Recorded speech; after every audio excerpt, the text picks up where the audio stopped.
Hey guys, welcome back. This is David Biggs. And I'm Vance Van Doncelar, and we're in session at JackRabbit SoundShack. How's it going, Vance? Doing great. How about you? I'm doing all right. This is episode 10 for our podcast. We're at episode 10 already. Rewind. Yes, the rewind episode. So we don't have a band in here this week for you guys. What we are going to do is kind of recap what we've done thus far through episodes 1 through 9 and kind of let you guys know what our experience is like essentially with the artists who came in and kind of talk a little bit about that. Right. So we're going to kind of go over maybe some of our favorite tracks from each artist and maybe talk a little bit about those tracks, but also just explain how it was having them in, the experience of getting to know these individual artists as well as bands, and maybe about what each song is about a little bit. Also, this episode is airing the day after Easter. So I hope you guys who celebrate Easter had a good one. Hope you all had a good Sunday. Happy Enjoyed Easter. yourselves. Happy Easter. Well, the first band is going to be Chill Russell. They were the first group that we had in here, and they were a ball of joy, pleasure. We had a good time with them, and They were the christening of the show. they really wanted to be the first ones on here because I work with my friend Chase, my good buddy, and he's been nothing but supportive of my studio and in session. And thanks, shout out, hey, Yeah, Chase. thanks you for- guys, Chase, Mark, all you guys, y'all have actually been really, really helpful with this show getting in. I mean, you guys put us in touch with Carrie Q, who is an episode later on. We got in touch with Scott Collins in kind of a roundabout way through you guys. Desert Culture came in because of you guys. Y'all have been extraordinarily supportive of the show, and we want to let you all know how much we actually really appreciate that. And they're involved with Penny Loafer PR. And, we want to continue to work with them and have their bands come in. And, Chill Russell, Scott Collins, they're with the Penny Loafer PR. And there's a lot of great bands on that, on that, what I guess they're booking and management or public relations. Public type relations stuff. for sure, but yeah, I assume they do booking and management as well, because I tend to see, Penny Loafer PR had their own showcases during South by, and a few of them were in which some of the bands we've had in here were actually playing on there. Chill Russell, one of them, Scott Collins, another. I think they're he's Australia. I think they're based out of Australia originally, and then they moved here. And according to Chase, they actually have gotten on some radio over there in Australia, which is exciting.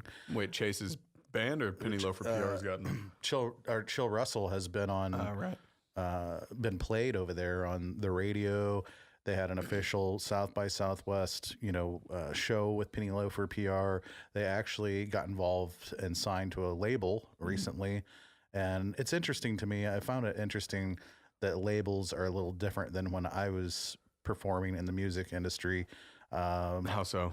Well, kind of like now, apparently everybody has a label, and they say they're a label, and it's okay for bands to get on multiple labels. And Chase was trying to explain this to me. And basically, they hook you up if they have a studio with free studio time, or they help you with, flyering or whatever. Oh, yeah, you were saying something like certain labels help with certain aspects of what's going on within the band or something like that. Yeah, and some of these bands now are signed to multiple labels. I mean, technically, I have a DBA on JackRabbit Records, so technically I own a label. Yeah. But the reason I got it in the first place was to help promote any compilation albums that are coming out of JackRabbit SoundShack, and maybe also eventually with In Session. Right. And I don't know, it seems odd to me to say you have a label unless you're actually, signing for studio time. signing bands and doing something. Otherwise, it's just like a piece of paper that says you have a label. Yeah. If you're not actually helping bands move up to getting major label,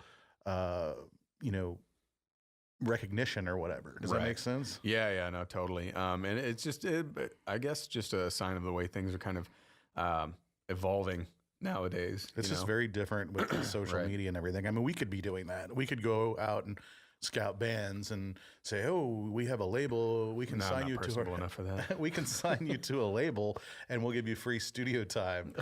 Sorry, Vance just hit me. I'm talking with my hands, and I poked him, so then I backhanded him to go ahead and follow up. Because if you're gonna touch somebody, you might as well just hit them. Yeah. Anyway, I don't know. Sorry, just put it in them. Odd, awkward. Sorry, David. Didn't mean to backhand you there. Nah, it's all good. I was in the heat of the moment. It's fine. Also, I'd like to give a shout out to Chill Russell. The Austin Chronicle recently came out with the best of Austin stuff, and Chill Russell was in there 4 different times for best new band. That was my crowd noise. Woo! Congratulations, guys. That's awesome. Best new band, I think. Best rock song, I think.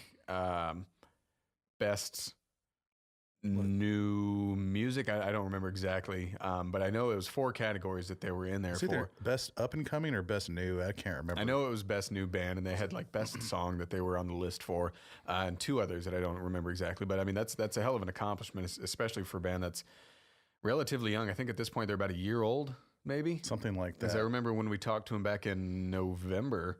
At this point, I think they said they started back in February. But you guys can catch up on that on episode 1 of In Session. That's the Chill Russell episode. We kind of talk to them about that and get into discussion about gear and all kinds of stuff like that. But and they do have some shows coming up. I know they're doing a balcony TV deal, and I know that he's in up in Boston, so I don't think he's going to be with them. But they'll still put on a heck of a show, regardless. So yeah, I think that is next Sunday, I think. Okay. I don't know that for sure, so I don't want to throw that out there, but I know they're doing a balcony TV thing, and then they're doing another festival, one of these I can't remember the name of it, but anyway. Gotcha. So which song have we picked from them? We went with Low. Okay. Which is kind of one of our favorites, and we've also got a video out of them performing that song here in the studio on In Session. Yeah, you can find that on our YouTube page. Low. It's like a special acoustic version that they did. They are a full band, and they could have come in full band like we had some of the other bands come in, but they decided they wanted to try it out acoustic, and so they kind of brought that in. They played on Vance's box kit here in the studio for the drum sounds. They just had their acoustic guitars. They all kind of sat in the same, in the main room, and just jammed with each other in a circle. And Patrick plays some mean maracas, man. I've never seen anybody so intent on his maraca playing. It was just, he was into it, and I just. Being a drummer and a percussionist, that impresses me when somebody can put their all into that little triangle part, that one shaker part, putting every ounce of energy into that little shaker part. It's awesome. It's just as important as everything else. That's right. And Chase actually wrote that song, right? That was one of Chase's? Yes. Okay. Yeah, that was, the variety of music that they brought in for that session was pretty diverse, actually. I thought. They have a variety of sound. It's like rock, they've been compared to Rolling Stone sounds and, different indie rock bands. It's like rock, but with blues, and a lot of Chase's songs have that blues influence, where Mark's songs are a little more pop oriented. And then Colin's songs there's a lot of influence, I think, from Beatles and Paul McCartney and stuff. Right. And he does play a violin bass, a Hofner. Right. But Low was one of my favorites that they played. I also really like Death is a Poor Man's Doctor. Personally, I think it's I don't know, it's slow and it's full of emotion from what I feel out of it. But Low is a nice kind of, I don't want to say upbeat, but it's got a lot of rhythm to it, a lot of movement, and a lot of I don't know. It's got this sense of carefree, but at the same time heaviness, which I like, and it melds well together within the song. I like songs that have a meaning, internal meaning of something maybe not so positive, but yet it sounds positive when it's being played. So it makes you think a little more like, hey, what is this song actually saying? And then you're like, oh, it's saying low. Right. And it's bringing you up. Yeah, and it's got this kind of thing that makes you want to move, and just the rhythm of the whole thing is back and forth. It's a really nice song. All right, well, let's go ahead and introduce that. Thank you guys for listening again. This is Low from Chill Russell, episode number 1 on In Session at JackRabbit SoundShack. Time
Hey, welcome back. We are in session at JackRabbit SoundShack doing episode 10, the Rewind recap episode. And the next artist and singer-songwriter we'd like to talk about is Scott Collins. He was our episode 2 right after Chill Russell. And we really enjoyed having him in. He's a very interesting guy and talented singer-songwriter. Yeah, I actually enjoyed having Scott Collins in quite a bit. Really, really good guy. Really easy to communicate with. I think after we did the Chill Russell episode, he came onto our page, liked our Facebook page. When I saw that, I kind of went to his page because his profile picture looked musician, you know. Went there, saw that he actually was a musician, and started chatting with him because initially in the beginning, Vance and I were kind of not really scrambling for artists because the first 2 episodes were like a month apart. You know, as we did one in November, which was Chill Russell, and then Scott Collins was December, which is, you know, why that episode number 2 opens up with Christmas Vacation, Scott Collins' take on that song, which is a holiday favorite for me. But we were looking for artists to kind of come in, and when I saw that, you know, Scott Collins looked like a musician, I kind of went and checked him out, and I saw some of his stuff. I saw he was a musician, and I saw some things that he had on YouTube from different shows that he'd done, and kind of looked into him a little bit and started up a conversation with him over Facebook. And he was very interested in coming on the show. Responded right away to email about everything. And this guy, he's not like someone who's just sitting around waiting for things to come his way. I mean, he's a go-getter when it comes to musicianship. I actually went to see him play at Teller's. Did you? He was actually performing the same night as Dylan Tanner Band. Okay. And it was Dylan Tanner Band, Scott Collins, and Jarden Telling Band, and Jonathan Fox Band. Yeah. Jarden Telling and Jonathan Fox Band we've talked to about coming on. We haven't gotten them on yet. And if you're listening, we still plan to maybe, you know, try to get you guys on. We just, you know, haven't done it yet. But I got to meet him and chat with him a little bit and get to know him. Was this before the... Yeah, you're right, because you saw that the night before we actually had him in the studio. Yeah, right? I was like, this guy's going to be good. I really enjoyed his songs. Got to chat with him a little bit. He was super excited about coming on in session and doing the podcast. And so it kind of got me excited to get to know him more. And then he came in, and the guy just, I mean, he likes to talk, and you know, he's very interesting and has been around. He's traveled and lived in different places and tours around, and has a lot of experience, life's experiences, and it was fun to get to know him. Yeah, it was. Especially, I mean, I personally, it struck home with me when he was talking about being sober and how he was starting to play that way, which is difficult as a musician. It's difficult to be sober anyway, right? But as a musician, especially in this town, because half the time, if you're playing a venue, they're paying you in drinks, right? You know, and so it's hard to be able to work that. But he was doing it. And coming into the studio here, he just was really excited, even though he owns his own studios, Chicken Run Studios down south. He came in, he really loved the way this place was set up. He was just nothing but cooperative with everything. Kind and nice and interesting and totally supportive and backing, you know, us up. And even after his episode, he has sent me messages saying, you know, keep doing what you guys are doing, you know, keep the momentum going, just you're doing the right thing, great things are going to come. He's just been really supportive, and so hey, thanks so much, Scott, we really appreciate it. Yes sir, thank you. And I got to see him actually. He was supposed to, so he's got a counterpart to his act, Lexi. Right. And Lexi, I apologize, but I can't think of your last name at the moment, but I have seen them both play together. She plays violin and harmonizes on vocals with him. But I saw them play together at during South by, and everything works really, really well together. Their dynamic is it's impeccable with the way they you know, the arrangements on the songs and the way they work it out. Works really nice. The violin goes really well with Scott's brand of storytelling, which is for him, that's kind of what it is for his music. And he's really good at telling his stories through song and through his songwriting. And I think that's what makes a good songwriter, is someone that can tell stories that people relate to, and they hear that song and they're like, I've been there. I have experienced that, and I can appreciate that, and that moves me. Yeah. Well, especially with songwriters like Scott, who can write it in a way that is relatable. You know, because you can write a song about something that a subject that is relatable, but you also have to make sure you're writing it in a way that is relatable to other people. And the way I feel the way he writes his music is very telling of that. It really grabs people with the way, you know, just the keys and everything that he writes everything in, and his brand of going between strumming and finger picking and things like that. It works really well along with the lyrics and the cadence and all that. Really, really good storytelling ability in his music. And this is another artist, just like Chill Russell, that came in, did In Session, and they had, you know, Scott and Lexi, right? Lexi, yeah. They had a, you know, South by Southwest official shows, and it was exciting to me to see these artists that we were so fortunate to get on the podcast and be on In Session, to have official shows, because I know that in my past history I've played South by Southwest, but we didn't get on by being accepted into an official showcase. We got in because we got in with Danny Crooks at Steamboat, you know, and became friends with him and played there regularly, and he led us to a show, and we ended up getting a distribution deal and getting on the KLBJ and also getting on PBS. They filmed the whole thing, and I'm just saying things are different now than they used to be, and I almost think it might be easier to get on now because there's so many of them, and you're also competing with a lot more now, though, too. It's just different. Like, I don't know if it's easier. I don't want to say that, but I mean, we tried for 7 years, and maybe, you know, they just didn't like what we were doing. But I thought we were a really good band. We had won Battle of the Bands and such at TCU 3 different years. Yeah. Getting off subject, sorry, David. That's okay. But yeah, it's cool to have these artists that are coming on In Session be, you know, on South by Southwest official shows. I think that's exciting. And we would love to have our own showcase one day. How cool would that be? That'd be pretty awesome. JackRabbit Records official South by Southwest show with, you know, In Session as a part of it, and our bands I say our bands, but the bands that we've had on the show, for sure. Exactly. Yeah. Scott Collins actually just released an EP recently. He had his EP release show out at Blackheart, if I'm not mistaken, out on Rainy. I think I saw that. The EP is called Let's Start Here, at least, Scott. I hope that is correct. I'm looking on your website, so I hope that's what it is. But I definitely encourage you guys to get out there and check it out. He's on iTunes, Spotify, Amazon, Google. Apparently, from the session he was in, he had a family member who helped start Pandora, which is kind of... That was interesting to hear about. Incredible. And so the song that we picked from the Scott Collins session was Mild. There's that one, and Bones Are Buried. But I kind of like the story of My Chicago a little bit more. Scott Collins, from what he told us, was born in Chicago, I believe. Correct us, Scott, if we get any of this wrong. But born in Chicago, but he's spent time all over the place. He's living in Texas now, but he's also toured all across the country, and he's been out and about doing all kinds of things. But writing a song about his home, which, from what I understood, there wasn't a whole lot of time really spent there. But even within the song, you can tell there's this sense of longing and the sense of like missing home. And it's just, it's written in such a really good way.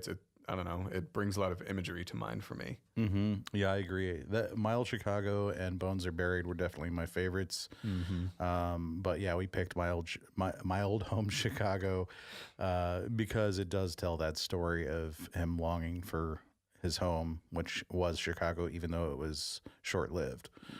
Yeah. But yeah, it's one of our longer podcasts. It's not the longest one. We've had longer ones since. Well, the only one I think that's been longer than that one so far is last episode, number 9, Adam Rogers. That's right. He's also another singer-songwriter who's got a lot to say. That's right. We like those, though. It makes us not have to talk as much. Yeah, and it makes for interesting episodes. I mean, we do edit these episodes down before they get to your all's ears. And try and cut out things that are just superfluous or don't mean a whole lot.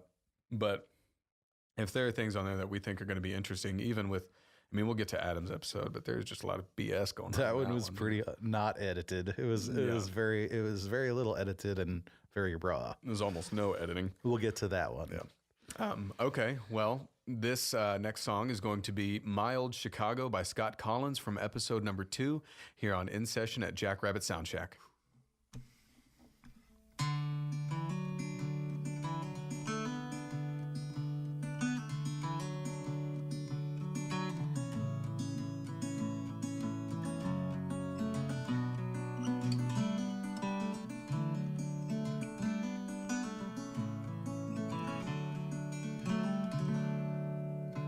Wasn't raised by no river. Was born in the suburbs of Illinois. Was taken from my home, too young to know, when I was still just a boy. So I hold my breath for the day I can rest, and I live to know that I'll be gone, off to somewhere just like all those places in my mind. And I will call it home, my own home, Chicago. Never lied where I came from. Texas had its place for me, to find a home deep in my soul. I must know the world as a whole. So I hold my breath for the day I can rest, and I live to know that I'll be gone, off to somewhere just like all those places in my mind.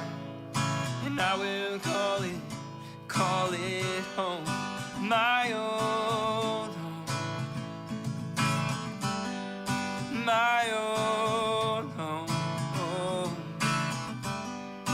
my own home, Chicago.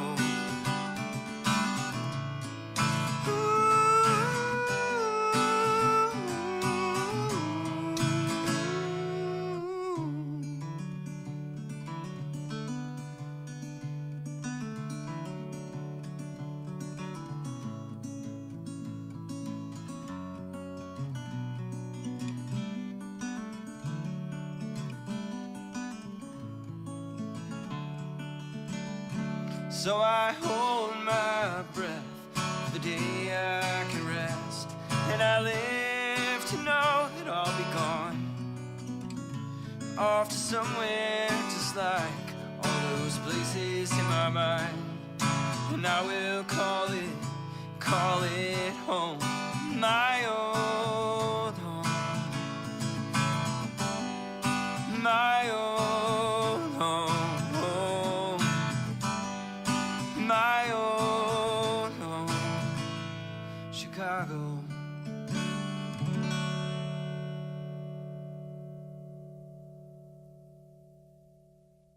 Hey guys, welcome back. The next artist or group that we would like to talk about is our episode 3, which we had our good friends Freerunner come into the studio and perform, and they were a lot of fun to have in. They're good people, super cool folks, and interesting band, especially since the two front guys are living in different states. Todd Siff is living in North Carolina, South Carolina, one of the Carolinas. Super Carolina, expialidocious.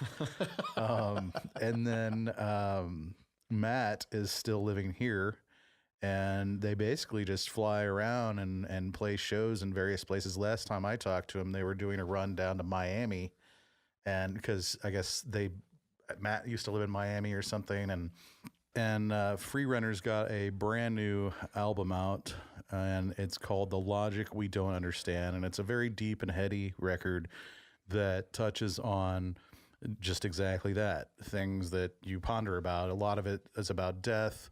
A lot of it is about the idea of an afterlife or something bigger that we don't understand, and sort of the whole record goes in that sort of telling a story about deep things that people ponder. And I think it just sort of came about because Matt and Todd were, talking about these things and discuss it. And then this record basically came about. And the first song that we wanted to talk about and the one that we chose, one of our favorites, is called Electric State. And basically, you want to tell a little bit about what that song's about, David? So from my gathering, I really like that song, because it's got kind of a cool groove to it. It's almost got a funk feel to it with a little bit of melody going on in there. So it's nice. It's slow. It kind of makes you sway and kind of really feel the music. But from what I understand and what they were saying, it's kind of about how everybody nowadays is just kind of plugged into everything. I mean, social media, you've kind of always on. We're all over the internet with everything. There's constantly Wi-Fi. We're plugged in all the time. We have our nose in our phones and in our technology, essentially, and how we're all just kind of in this electric state of being. We are not at this point in time really.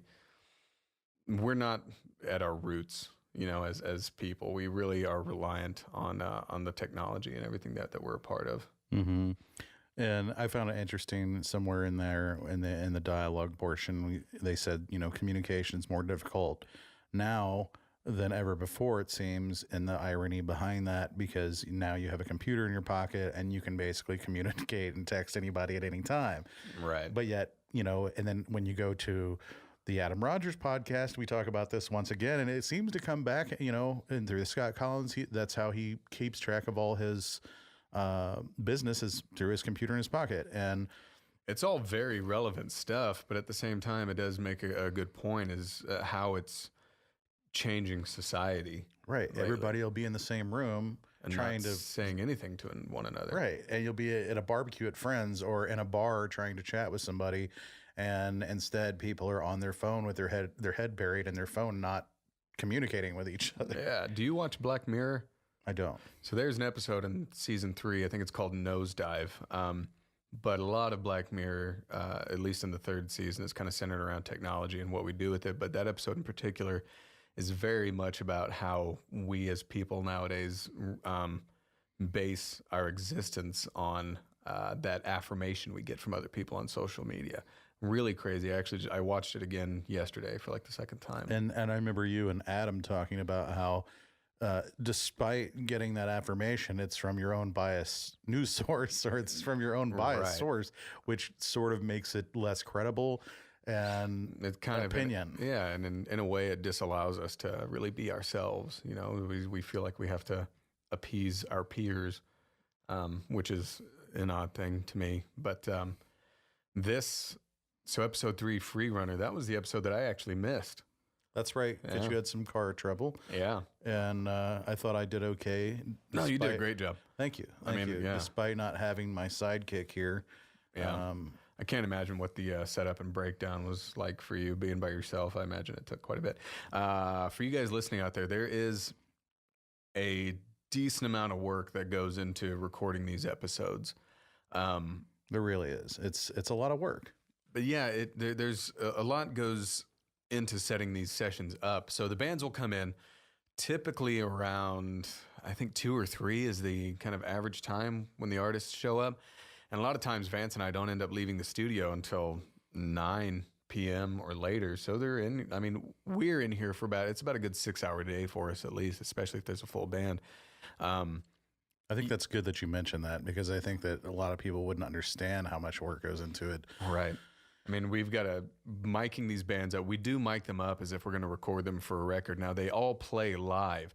So this isn't recorded like a record, like with overdubs where the artist comes back in and fixes a guitar part or something, which is why some of the stuff sounds raw. And that's kind of what we wanted. We don't want it to be perfect for this show. We want you guys to really feel the band out for who they are as people and as artists, and not what they sound like on a record, even though we could probably... we could make them sound damn good on a record, but we bring them in, we mic them up. I mean, drums especially take a while. There's at least and we do extraordinarily minimal mics on drums. I think we do like 6 just to keep it simple. Mm-hmm. We'll mic up the guitars, and we got to make sure everything sounds good. The mic placement is right, and that the artists are hearing themselves okay. Which is still more than some of the podcasts I've seen are doing. Mm-hmm. I mean, I've seen it where they literally just do like kick, snare, and an overhead. Right. One overhead, not even stereo. Right. And a lot of times I've heard podcasts where the music is mixed just kind of, I don't want to say half-assed, but there's not really a whole lot of thought that goes into the mixing of the actual music part of it. They just mix it like it's live, which isn't bad, but they're more maybe focused on just the dialogue portion of it or whatnot versus right. making the music sound good and really keeping it focused around the music. And we're trying to bring to you both. Right. We do want to showcase ourselves as well, but Vance being here on his own for that episode, I mean, he had to set all that stuff up on his own. And then even when the band finishes, we've got to break all that stuff down and we've got to reset the studio to mic up the band and us for the dialogue portion of it, which takes a decent amount of time. Half the time we'll tell the bands to go get food while we're resetting everything. Well, it was funny because once I got them set up, they're like, oh, now we're going to switch. And it's all good, guys. It's not a big deal. It was fine, but it was just funny because, Matt and Todd, I thought they were set. Like, one was going to play guitar, one was going to play keys. But, I basically had checked their mics a certain way and got them dialed in. And then they're like, oh, by the way, we're switching instruments now. I'm like, oh, I better. Yeah, sweet. Either we're going to reset the mics or we're just switching the mic. We ended up switching the mics around, which... since Todd had already been singing into the SM7 versus singing in the SM7 on one song and then the RE20 on the other one, and then it not sounding consistent. Right, is what our concern. Did they do that in the middle of the set, or yeah, okay, so gotcha. So I thought I had it all set for the whole show, and it wasn't. Oh man, that's part of being in the studio, man. You got to roll with it. Yeah. Speaking of which, I mean, a couple episodes later, we ran into some weird technical issues that we'll get into. I wasn't able to make it in for the free runner episode. Just my car shat out on me the day before, and I thought I'd be able to make it in here. I ended up getting my car fixed that night, but it took me all the way until the evening. So I mean, by the time I'd gotten my car working, you were already done, and it was fine. I mean, you did a good job. Thank you. You're welcome. I still prefer having you here because, we were going to get into this about how sort of David and I, when we first started on this whole venture, we didn't really understand our roles or, who was going to do what or even what we were going to talk about, what kind of outline or how any of the structure was. We didn't even know what we were doing. We just jumped in, Yeah, if y'all couldn't tell, this is our first time doing anything like this. And it's funny because it actually took some of the artists to sort of explain to me what the roles are. And then I was like, that makes total sense. And I think it was actually Chase from Chill Russell and somebody else were like, David's the play-by-play guy and you're the color guy. And I was like, that's totally true, man. Like, and in the beginning, I'm like, maybe I'm not talking enough. Yeah. And maybe, I'm letting David talk too much and I'm not saying enough. But then I realized I don't want to be the play-by-play guy. I'm the color guy. Right. I sit and wait and then strike. But when you do, it's always something really interesting and you've got some kind of backstory to back it up. I hope so. I hope so. What I've noticed so far, it's worked out well. Thank you. Well, You're good. welcome. Seems to be working good. We have a good chemistry. Dynamic. Yeah. And I mean, we're still kind of figuring our roles out to an extent. I mean, I think we've got that set, but we're still trying to find what works and what doesn't through this podcast. And I think with every single episode, we're getting closer and closer to what my vision for the show actually was. I think it's coming along really nicely, and we've gotten a lot of really nice support, which has been good. Yeah, the bands and artists and musicians have been so supportive, and so many people have been contacting us wanting to be a part of it.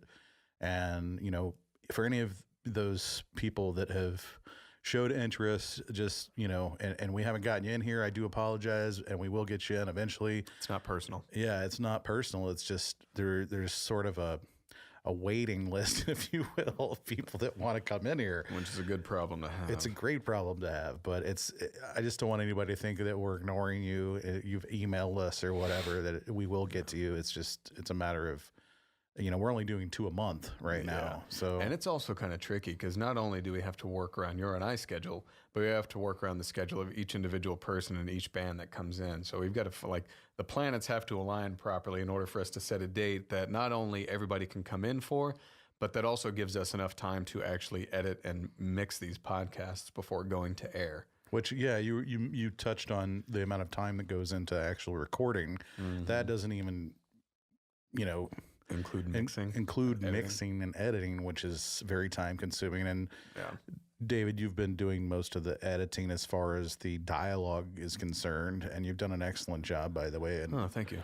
Putting it together, which I think you've probably learned a lot by. Yes. And how that works. And some people may not realize there's actually certain audio specifications for podcasts, and like the decibel levels and, volume levels and all these sorts of things, where I didn't know that. In the beginning, I was mixing it like a record. And so my mixes were super loud and hot, and I had compression on them on a master fader. And then to tell you to cut that shit out. Well, and I didn't realize that you weren't, I just sent my first band to mastering Finite Fidelity's last record. And they're like, dude, take all that master fader compression off. And Scott and I actually had to come home and take the master fader compression off all those songs and then resend it to Nick Landis at Terra Nova. And well, I mean, the thing is, it sounds good when you do that. You know what I mean? Like you sent them to me and they sounded awesome.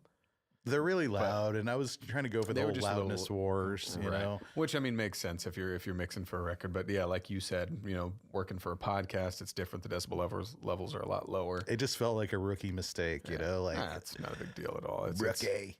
We are rookies at this. And I think there was even one that I didn't flip the phase on the bottom snare, and that was embarrassing. But I don't think anybody would have ever even noticed that until you said I'm outing myself completely as an engineer right now. But hey, I mean, being an audio engineer is a constant learning process. So any audio engineers out there that think you know everything, you don't. Yeah. It's a lifelong learning. Yeah. And it's also a lot about taste and about style of music. Like, for instance, the way, we'll get into this next band here in a second, but the way you mixed the Timberos del Norte session, I thought was phenomenal. I thought you did a great job with that. Well, thank you very much. You're welcome. Like, I don't know if I would have been able to mix that to sound as good as you did.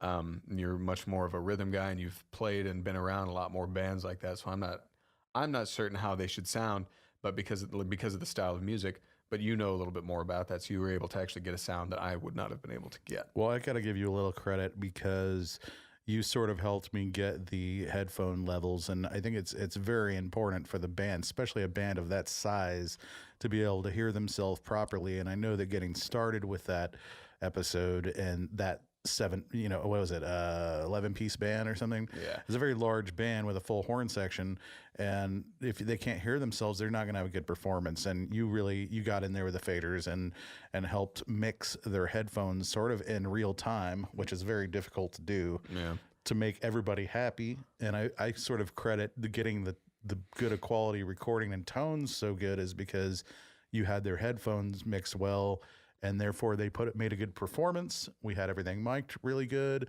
We got good tones. Having that good of a recording made my job as an engineer easy because it sounded so good. But I did spend I stayed up all night working on this thing. Yeah, well, you were excited about it too. I was. All right, well, let's go ahead and introduce the song from Free Runner. This is called Electric State.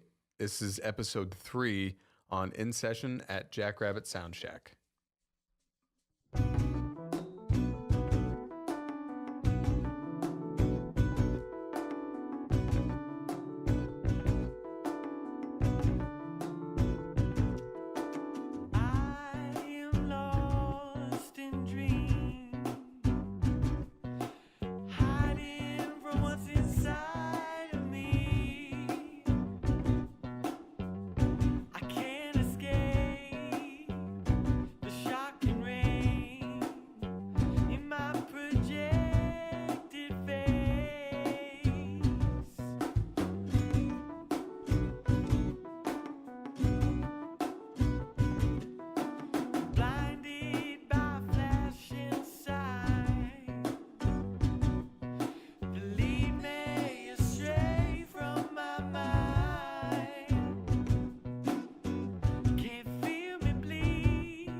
Welcome back. We're in session at JackRabbit SoundShack, and we want to talk a little bit about episode 4 featuring local timba band Timberos del Norte. They have a regular show every Sunday night, Salsa Sundays, even though they're not actually salsa, they're timba.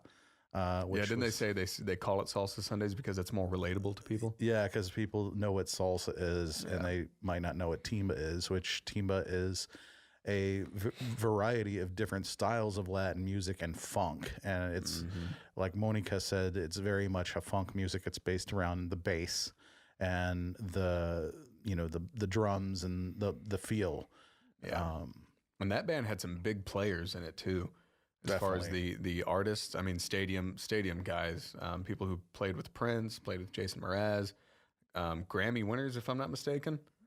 I think they have been definitely worked with Grammy artists, if not had Grammys. I don't know for sure. And I know that Lazaro, the new percussionist, conga player, has played with a really super legit Latin group out of Cuba.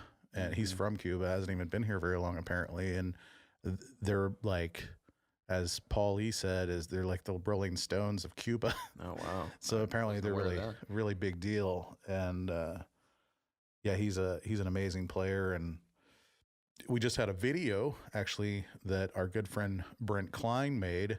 If any of you out there need video work, by the way, BK Films, I think is what he's going by, or something. Yeah, I like think that. His email is BK makes videos. BK makes videos at gmail.com. At gmail.com. Yeah. Okay. It is in the link for the video under our In Session at JackRabbit SoundShack page. It's going to be on the Timberos del Norte playlist that we have. It's for the song Timberos del Norte. It's the title track of their name. It's the title track of their name. Really good work done by Brent. That was a hell of a day. So this studio, it's not a large studio. It's got good size to it, and the sound is really nice. But when you have an 11-piece band in here, 2 engineers, 2 camera guys, and then Amethyst, CJ's daughter, in here as well, it got warm. And it was 2 cameramen, but 7 cameras. Yeah. And so Brent had duct taped GoPros inside of each of the ISO booths, and then Wes was running the camera in the front room which we just converted to even being acoustically treated. Yeah, you went and picked up a lot of stuff for this I was session. still putting isolations, or what do you call it? Sound absorption. Sound absorption on the walls, like as they were arriving. So literally I was scrambling to try to get the room to sound right. And it paid off because the horns they sounded great. Sounded killer. And we used these awesome Royer 121 ribbon mics on the horns, which those, if you're an audio engineer, I know they're a little pricey, but man, you put them on anything, guitar amps, horns, percussion, overheads, and they sound incredible.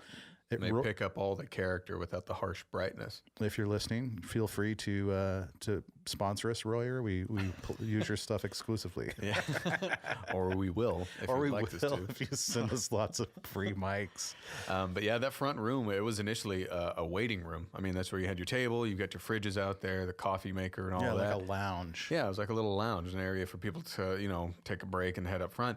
But when Timberos del Norte was coming in, you went and picked up more sound absorption. And we didn't even have enough headphones. I had to order, and luckily I get a discount because I work in music retail, but I ended up ordering like 6 or 7 more pairs of headphones. MDR 7506 is Sony.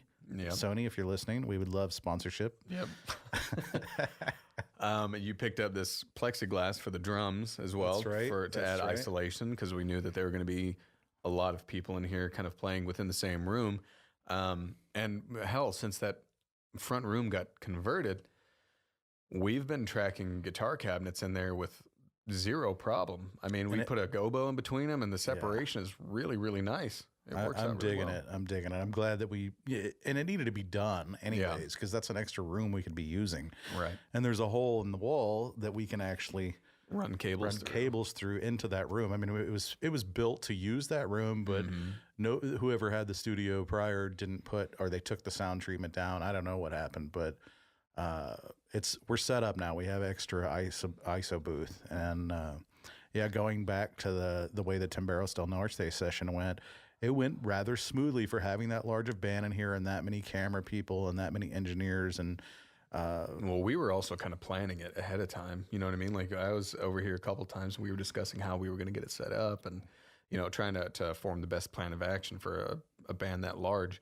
and one that was that good and established. Exactly. You know, and I think we did a really good job on that episode. I had gone out to one bar and sort of, Paulie had said, you know, come on out, man. You know, I can tell these guys, hey, come to this studio and do this podcast, but to be honest, you need to go and sell it and talk to them and talk it up, especially these people are all stadium players and they don't really play for free.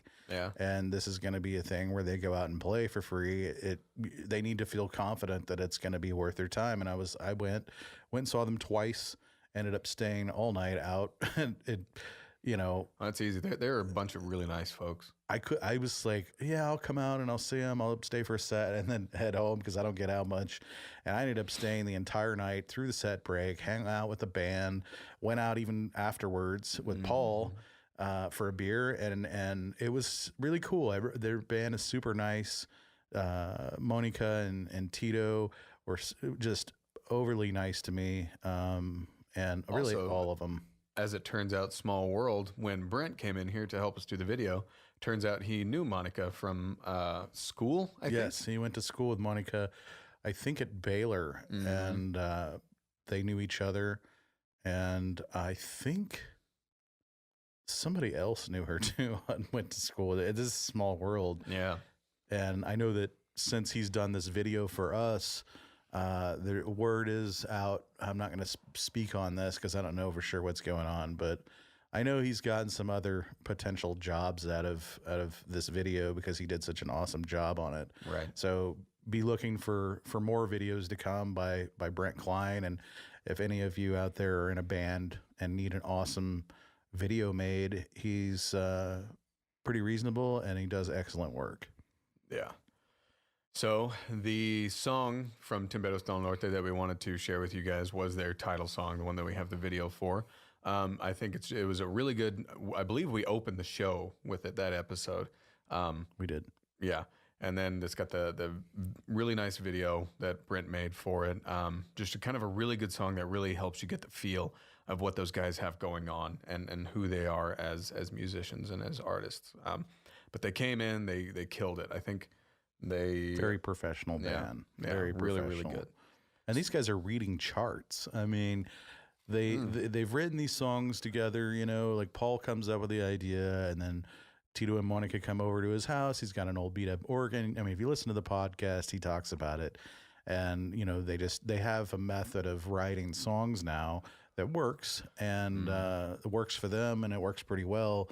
And then they basically write it all out and bring it to the band, and the band are just such stellar musicians that with such great reading chops.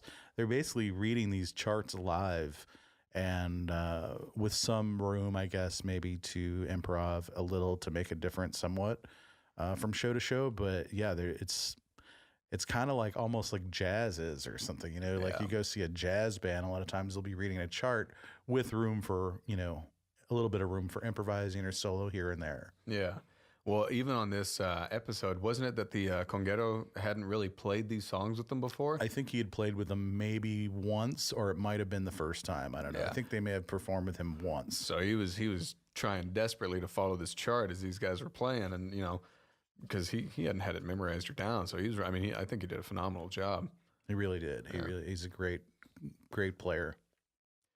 So this is Timberos del Norte from the band Timberos del Norte off of episode 4 on In Session at JackRabbit SoundShack.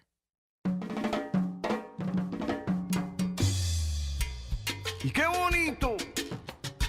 Dicen que se llama Los Timberos del Norte. ¡Ja!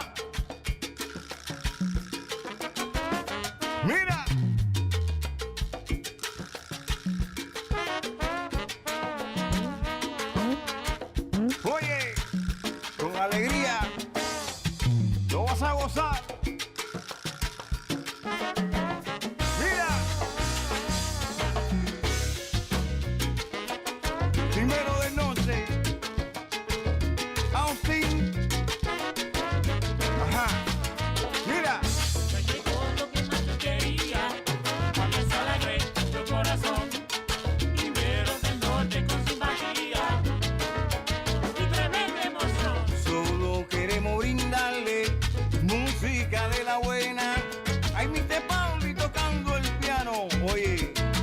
la pone buena, tú ves. Llegó lo que más te quería, para que se alegre tu corazón.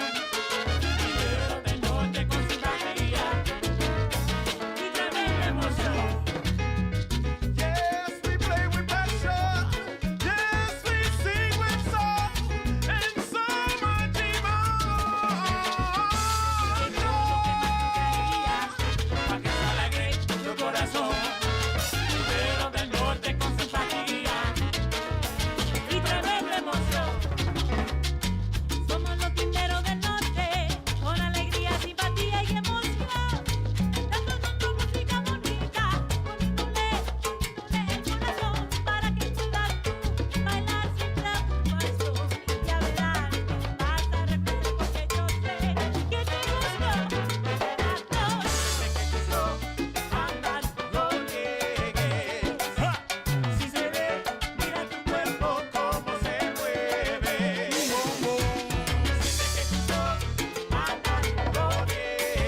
Seguro que sí.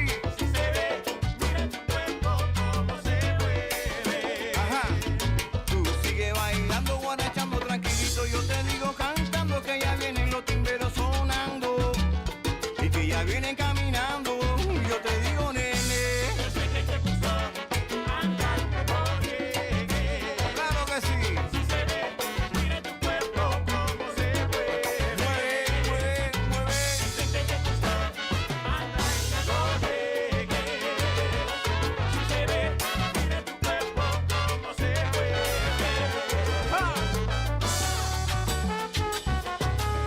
Mira, Rulo, trombón de corazón.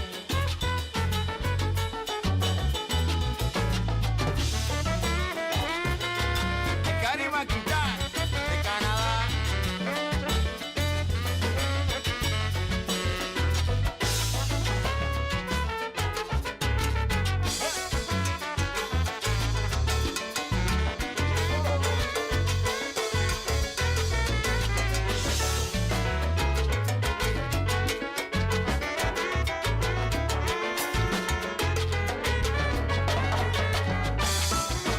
Yo sé que te gustó andar con Mira, Si se ve, mira tu cuerpo cómo se mueve.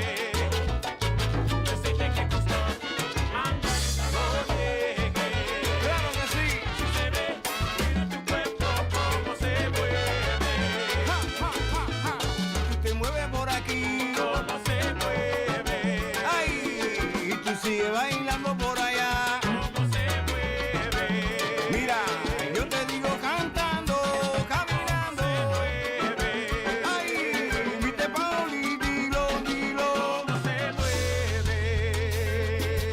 ¡Ja!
llama? Welcome back. We're in session at JackRabbit SoundShack.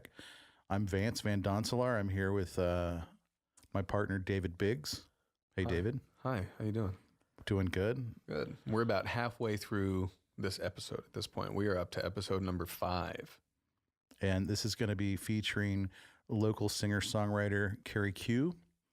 And really, really good singer-songwriter and interesting storyteller. She's traveled all over the world, and her songs reflect that.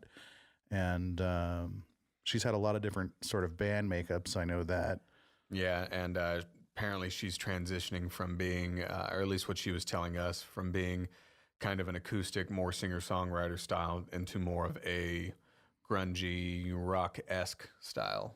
When they came, like any video I'd seen her play in before coming in, or anything like that, it was all acoustic instruments, but they brought in all electric instruments, which was, for me, different because I was expecting acoustic, but they brought the rock with them. And we enjoyed listening to her tell stories about, playing gigs in other countries and living in other countries. I know that she spent time in England and somewhere in the Middle East, right? Yes. I don't remember where it was, but that's. I mean, she talks about it on episode 5. exactly. And I think that's where she said she wrote the song Mitzvah. Hope I'm pronouncing that right. Which I really like. It's a really a kind of ethereal song. It's a lot of. I know you've really enjoyed her songwriting and digging a little deeper into her stories that her songs tell. And I know that you enjoy, especially you've enjoyed female singer-songwriters that are good. Right. Because I mean, I enjoy singer-songwriters in general that are good, but especially female, because I feel, I don't know, maybe I'm not looking in the right spots, but I feel like they're a little less common. Like you see a lot of male singer-songwriters. They're kind of all over the place, but to find a good female singer-songwriter that can write, at least for me, in a way that actually speaks to me, in a way where the arrangement and the production of the music actually speaks to me, is kind of rare. There is not a whole lot of that for me to find. And she is an artist that is able to do that with her writing and arrangement and composition and all that's put forth. It really calls to mind imagery for me, and it puts me in the setting and allows the story to be told to me that much more, which I really appreciate. And the song that we picked from her episode, which was episode 5, you understand sort of what that song's about. If you want to explain it a little bit. Well, I mean, I understand what it means to me. I think different people might interpret it differently, and she might have even written it Open for interpretation. I think a lot of people do that. Yeah, and she might have written it with a totally different meaning in mind. But what I pick up from it is I get a lot of honesty out of that song that not a lot of people are really willing to admit. Whenever I listen to that song, I hear somebody who wants to be there for their friends who are in need, their loved ones who say that they need help, and everybody wants to be there for their friends and loved ones, right? But there are times when that can become overbearing depending on the type of person, where there's, constant issue going on. There's constantly something going on. And though you want to be there, you're realizing that it's kind of taken a toll out of, on you personally. And so it gets to the point where even though you don't want to, you can't be at that person's beck and call, so it comes down to, I can't help you with trivial things anymore. Right. Don't call me unless you got a serious problem. Right. Unless it's an emergency, unless your sky's falling. I got my own stuff to deal with is what it's saying. Yeah. And the song, just the way it sounds, the key it's written in, the tempo it's played at, it's slow. It's got this kind of melancholy feel to it, along with there's a little bit of anger thrown in there, which is, it works really well with the song. And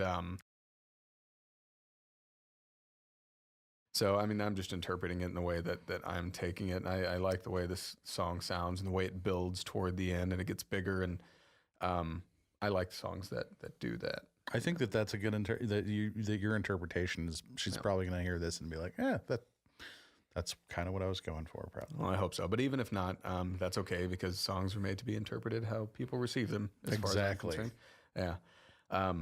Going back to what you were saying about songs being open to interpretation, I know that Scott Collins, like, we would be like, "Hey, man, what is that song about?" And he's like, "Nothing." Yeah. Whatever you want it to be about, you know? Right. And I think Adam Rogers also had some of that, you know, like, I don't want to put in your mind what the song's about. I'd rather you listen to the song and then see where it takes you and where it moves you. And then you can come to your own conclusion about what the song's about, even if he had sort of an idea. Right. Well, those guys have this weird ability to just start writing lyrics and writing a song, and then all of a sudden they've got a song on their hands, you know?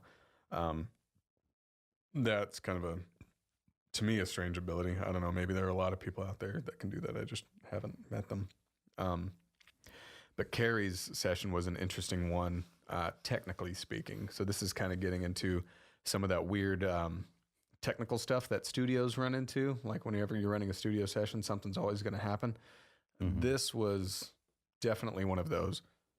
Yeah, it was interesting. And we had this idea. I mean, I'd set it up where we had these gobos, and essentially, this one actually we didn't use it. I did this after her episode because we had so much bleed over. And David texted me and he's like, "I don't know how we managed to do this, but for some reason, we picked up more drums in Carrie Q's mic than the actual overhead drum mics." And I was like, how is that even possible? Yeah, Carrie was farthest away from the drums regarding everybody.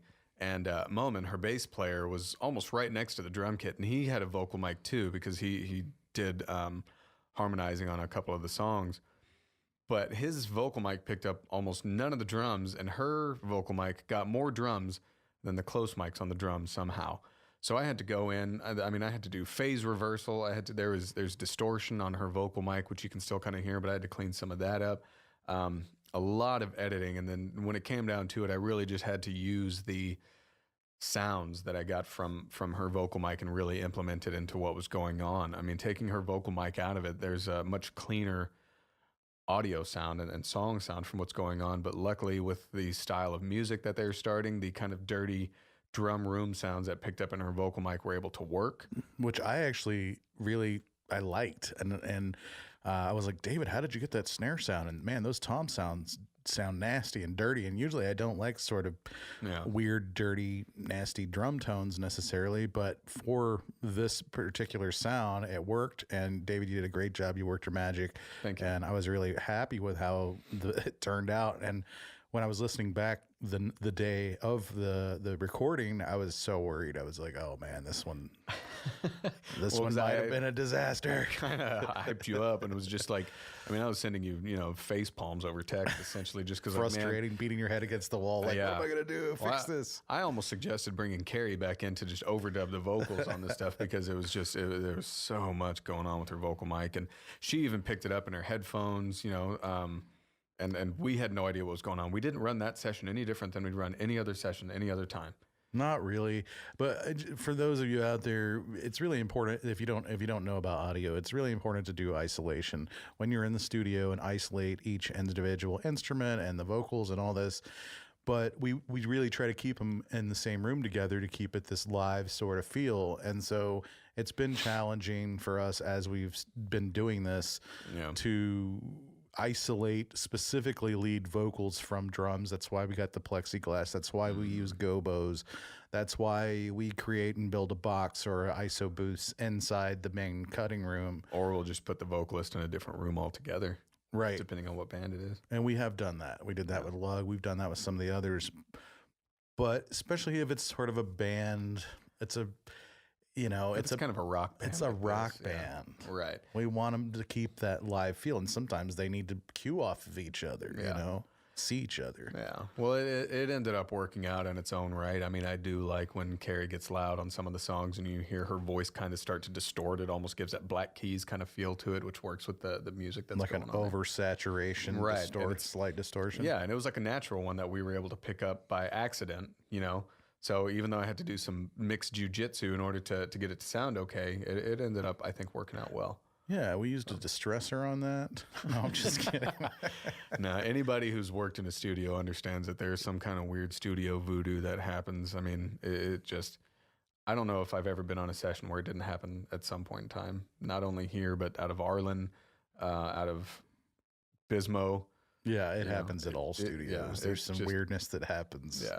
But the important thing is when that stuff happens, how you're able to take it and run with it. Right. Isolate the problem, figure out how to fix it, and see if you can use it.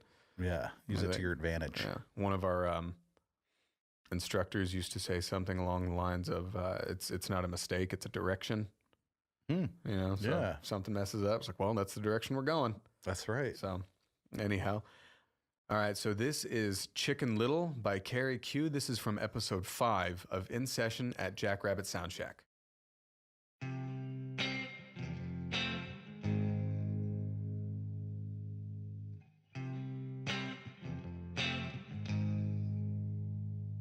I wanna be mad.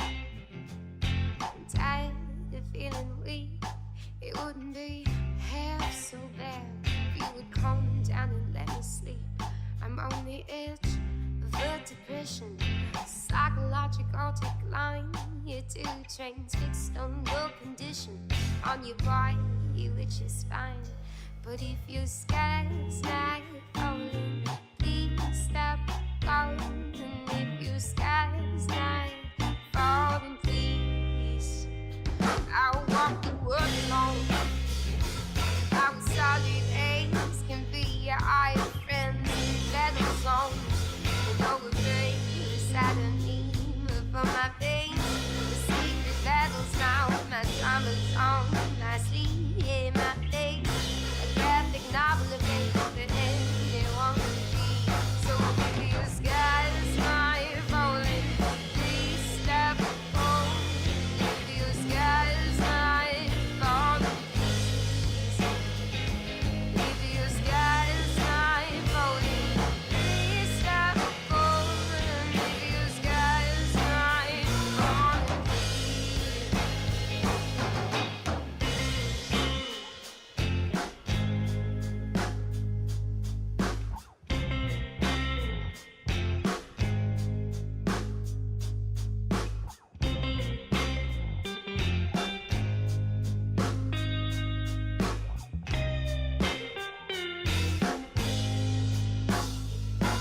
ain't I like to say, keep my promises. I feel just too much to stay. So if your sky's not falling, please stop calling. If your sky's not falling, please. If your sky is not falling, please stop calling. Sky is not falling, please. If your sky is not falling, please stop falling. Sky is not falling, please. Oh, if your sky is not falling, please stop falling. If your sky is not falling, please. Oh, if your sky is not falling, please stop falling. If sky is not falling,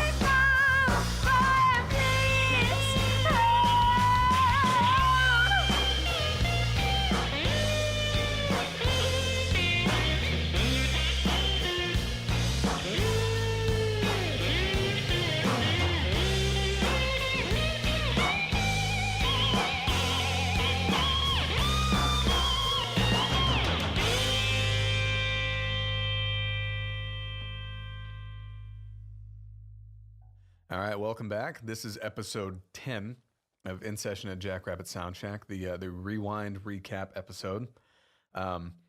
Moving on, episode number 6 was Finite Fidelity. This is another band that Vance has worked with in the studio before actually having it on the show. The other one was Freerunner. Vance had worked with them here in the studio at JackRabbit SoundShack before. And we brought Finite Fidelity in. I got to meet those guys for the first time during that show. A bunch of really good guys.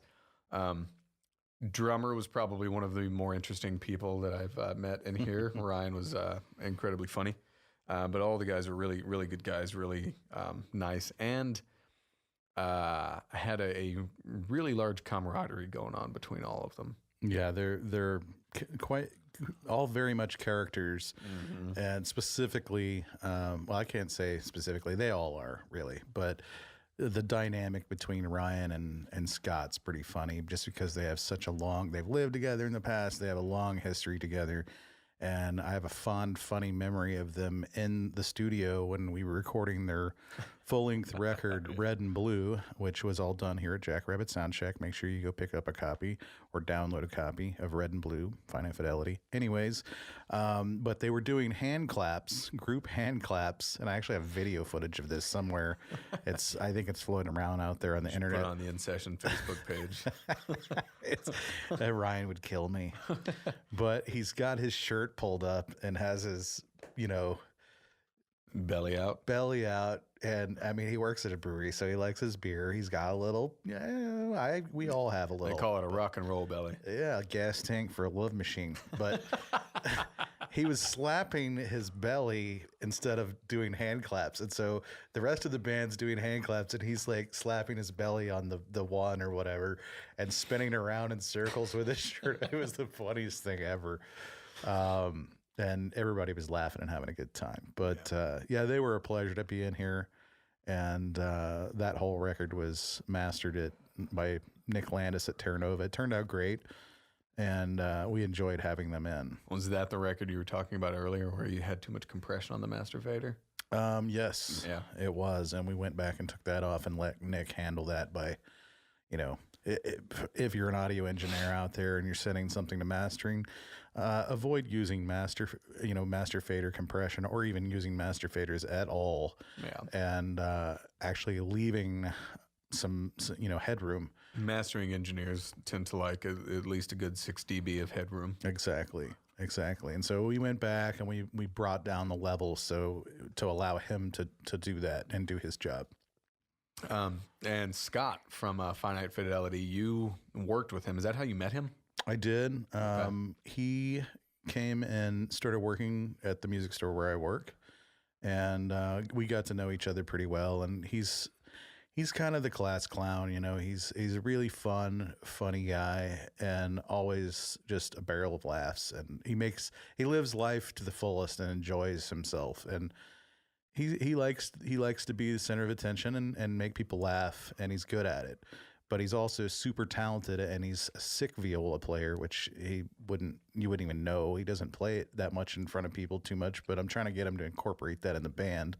He's also pretty modest, especially for a vocalist as the band. When he was in here, he stressed very, very much that it's about the band. It's about the band and not it's him. not his band. It's the band. The band, yeah. And he's super talented. He's a sick drummer. The guy plays drums amazingly, and he's a killer audio engineer. He has a degree in audio engineering, I think from UT. And he's amazing guitar player. He plays a bit of everything. And anyway, Scott, you've been super supportive of the studio and In Session as well as Chase, and I do appreciate all your support and your band as well. Thanks, guys. And Ian, when he came in here, wasn't he newer to the band? He was, and on that record that they did here with Red and Blue, it had Skylar on guitar, who's another super cool dude and good guitar player. He does more country stuff, and they brought him in the band because they needed a guitar player, and it was sort of out of his normal realm, and he took it on and then decided he wanted to go more, country acoustic, back to what he was used to doing, which is totally fine because they were moving towards writing more intricate, complicated guitar stuff. And anyway, it worked out. They found Ian. Ian moved here. And where is it? Not Minnesota. Oh, it wasn't Wisconsin. Yeah, it was Wisconsin. Yeah, I don't even want to attempt to do that. I know they said the word bagel during the show. And I've got friends from Wisconsin. There can be a slight accent that's similar to Canadian or Minnesota. Minnesota. Yeah, see, they were in here, and because Ian and Tim, Yes, bass player, they're both from the same area. correct. I couldn't tell while talking to them because typically people from that area, I can pick out different dialects and accents. Tim doesn't really have an accent so much. But they were saying that when they get around each other, it kind of starts to come back out. The again. A's come out. Mm-hmm. The way you incorporate A into words. Yeah. I don't know what you call that. But the song that we picked from Finite Fidelity, we had it was kind of a toss up from the session between Yumi and I or Red and Blue, and Vance and I ended up going with Red and Blue. It's the title track off of that record that they had, and I just kind of also felt that it more exemplified the band itself a little bit than Yumi and I. Yumi and I maybe a little slower than Red and Blue. Just slightly, not enough to really make a difference, but I think we just kind of felt Red and Blue more, so we went ahead and picked that one to play for you guys over.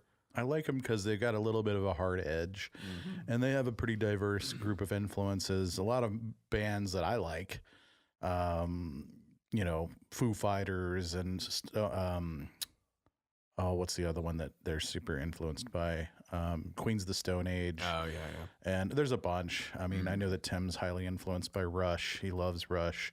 Yeah. And so they got Ian in the band, and it just sort of worked, and they've got a great chemistry.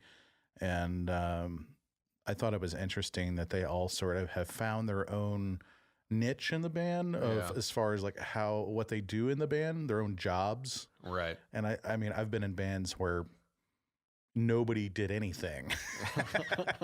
I did everything. Yeah. And I had to play all the instruments. Yeah. Well, I didn't play all the instruments, but I owned all the gear. I set up the rehearsals. I drove everybody in the van. Set up the bookings and the shows. Set up the bookings, managed the website, ran the bank account.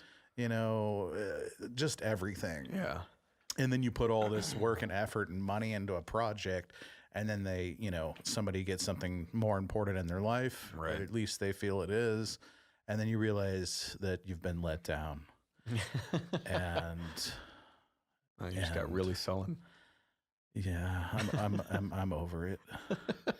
You can tell. No, I'm just kidding, guys. All right. Well, this is Red and Blue from Finite Fidelity, episode 6 on In Session at JackRabbit SoundShack.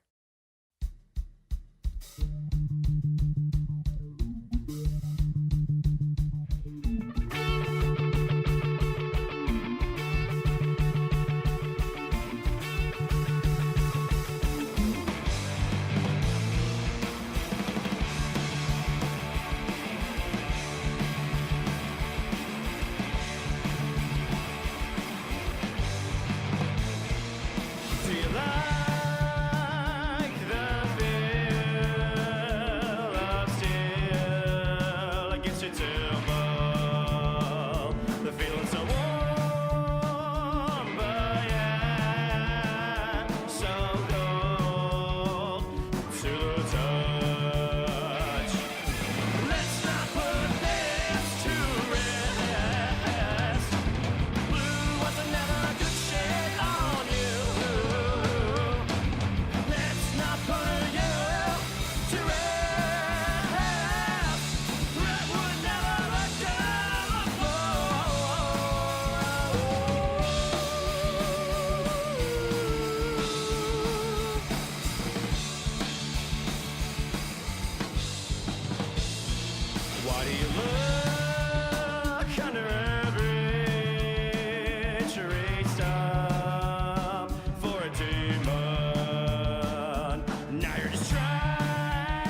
to find your way out.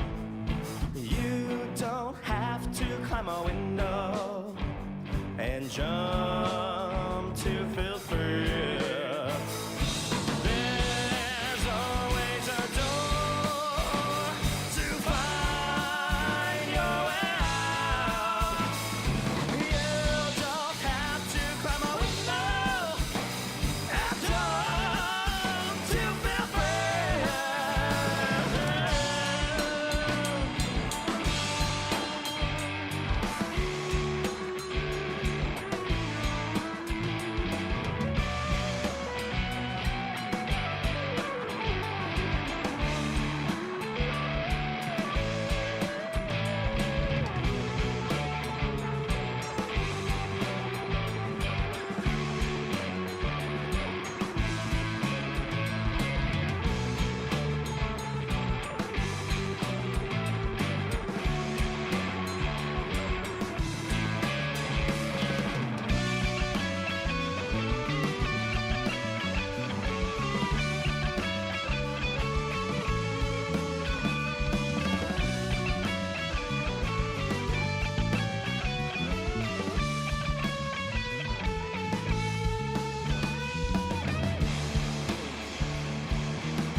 All right, welcome back, guys. Episode 10, the rewind episode. We are now at episode 7. So after this one, we've got 2 more episodes to kind of talk to you guys about, and then we will kind of wrap up episode 10 and kind of let you know what's going to be going on with episode 11. So episode 7 was Lug. The first metal band that we had in here. Bunch of great guys. Kind of an interesting story on getting them in. They were actually supposed to be number 3, episode 3. That's right. We had them scheduled to come in on January 3rd of this year, and I think a couple of days prior, Ryan, the vocalist, contacted me and told me that Chris, their guitarist, was having some heart issues, had to go to the hospital. We thought it was going to have to be invasive surgery from what he was saying. Needless to say, they couldn't make it out on that day, and it was, kind of short notice. So Vance and I weren't able to come up with a replacement. So we ended up just booking a band for later in the month. And then after that, we kind of started our 2 bands a month deal. But we were finally able to get them back in for episode 7. Chris was fine. Apparently, from what he was saying, just medicine. Just needed some peels. Yeah, just needed some peels. And he was good to go. I mean, they had him back here, and they were kicking ass. They did a really good job. I'm talking with Ryan outside of the studio. He was kind of talking to his band, and they were practicing and making sure that they kind of had everything set for the episode, for the show. They made sure they were all tight on what they were playing. They all knew what was going to happen, and it didn't really take them very many takes for each song. They kind of had it. No, those guys are pros, man. Yeah. And I was a little skeptical at first, and I guess anytime we talk about bringing in a metal band, there's nothing worse than a bad band, period. Right. But there's nothing worse than a bad metal band. Yeah. I'm sorry. I mean, that's just my opinion. Yeah. But Lug, these guys are awesome. They're great people. And David was telling me, we have all these people in here, and it's just interesting that, he's kind of gotten into the metal scene with working with Come and Take It. And Brink of Disaster. Brink of Disaster. A lot of those guys. I mean, when I was working with Brank, I'd be out at the Dirty Dog a lot, and that was for a while the haven for metal shows, essentially around town. So I got to meet a lot of those guys, and though they look and sound intimidating, they're probably some of the nicest guys you'll ever meet. Yeah, they got crazy beards and mustaches, and they're tatted up, and then long hair, and somebody. It just goes to show you don't judge a book by its cover. Just because you see somebody tatted up and with some piercings doesn't mean they're this scary, thuggy, bad person. Because just because they look a certain way, maybe that's just their style. They're into certain kind of music, and they're actually super sweet, nice people. And I like working with them musically and like in the studio because they always seem to be very open to suggestion. I mean, if they don't think something's going to work, they'll be the first to let you know, lug included. But they're always at least open to suggestion for something going on. They're not such prima donnas about their music that they just, don't want to work with the engineer or the producer or whatever. They're very open, at least in my experience so far working with metal guys. Very open, which speaks a lot to their character. I think they're all actually pretty damn humble. Oh yeah, totally. And they just do this because they have such a love for this music and for what they do. And I mean, they all have families. They're, a little bit older guys for being in the metal scene. And the thing that you had pointed out in the podcast is that they don't play that much. And when they do play, it's a packed house and it's full, right? Yep. Yeah. I mean, I've only seen them, but every time I see them play, it's always, it's packed from stage to door. And I've said this, every time, but it's because not only is their music good, but I mean, Vance likes it. He's not even really a metal fan, but he really enjoys what came out of here for the episode. But not only are they good at what they do, but they bring it. They bring the energy. They bring the show. They find a way to include the audience in what they're doing without being corny. Exactly. And I guess it's the way they put their music together. Like there's metal where it's just like that's play screaming, as fast as you can, freaking blast beats and a bunch of screaming, and you can't understand what the guy's saying. It's usually not even a very good recording. So not only is it a bad vocal recording, but the guy's screaming. Bad recording and screaming doesn't go good together. And so these guys came in and so eloquently, he sings amazing. He's got a great voice if he's just singing, but he knows how to incorporate the screaming with the singing and a sick rhythm section with excellent guitar playing. And it really just all comes together nicely. And on top of that, they're an awesome group of guys. Yeah. And I mean, I had them, I had the guitarists. We tried going direct with the guitar from the guitar heads into the computer just to see what that would do, just for separation purposes. When we realized that didn't work out, we ended up setting up the cabinet, but the guitarist didn't complain or even look miffed about it at all. He was super up for what was going on. I asked Wade, the drummer, to take the resonant head off of his kick drum so we can get a better sound. And even though you've got to go through, I don't know, maybe 9 bolts in order to get that thing off, and he didn't have a drill or anything, he had no problem taking it off. I mean, it was sure. He just took it right off, and whatever's gonna work. Yeah, a lot of guys wouldn't have been cool with that. They're, oh man, that's too much work or whatever, and it's like, hey, you gotta do what you gotta do to get the best sound, Yeah. And they came in, they seemed to have a really good time, and I don't know, I had a really good time getting to know them and talk to them, and since I've been kind of communicating with them, and Ryan, the vocalist, has been listening to the podcast, and oddly enough, he told me I think his favorite one was the Timberos del Norte session. Oh, interesting. Yeah, that is very interesting. So heavy metal guy, liking the Timba band. But that's awesome. He recognizes the talent in the musicianship, So interesting. And for their episode, we picked the song "Witches" off of there. I kind of had a little more to do with that than Vance did. I picked that song mainly because of the bridge. It starts off fast and loud, but it's got this nice, almost swing beat to it, where it's like a shuffle almost. Yeah, you move and you shuffle around, and then when it gets to the bridge, you get this very Tool-esque bass line that's running through pedals. It moves and it's very fluid, and then you have Ryan kind of singing on top of it, which works out really, really well. And Wade was telling us that whenever they were writing that song, he, if I'm not mistaken, he said that he wanted that part to be twice as long as it was initially, just because he wanted to continue listening to that bass line for a little bit longer. And I think it worked out really well, especially when, you know, Wade comes in with the side stick and all that before they actually really get back into it. And they did such a good job coming back in from the bridge. Like they all together, it almost sounds like it was punched in. It doesn't sound like they performed it live.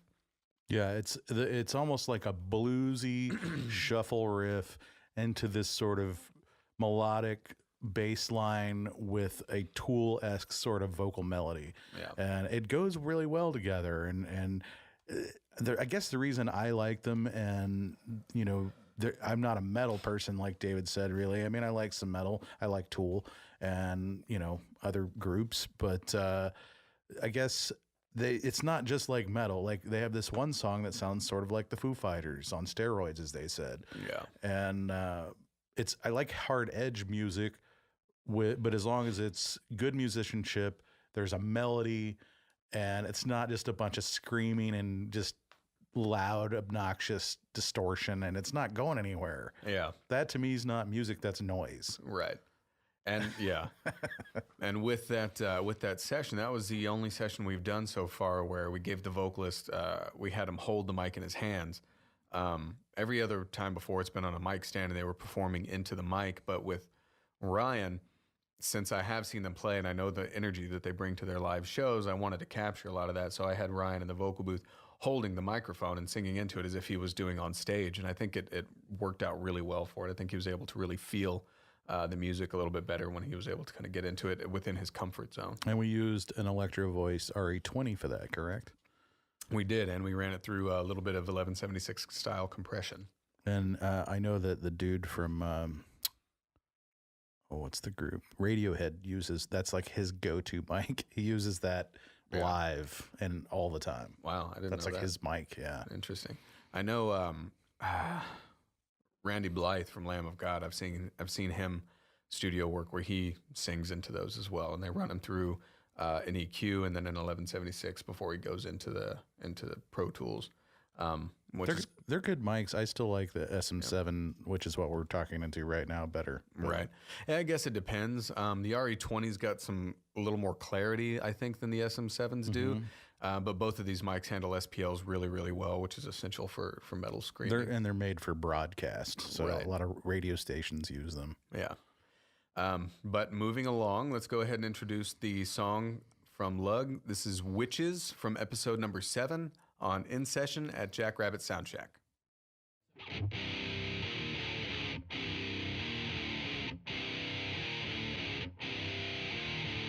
I know what you say. I can help you bleed. I can help those witches that you burn. There is his name, brother's the same.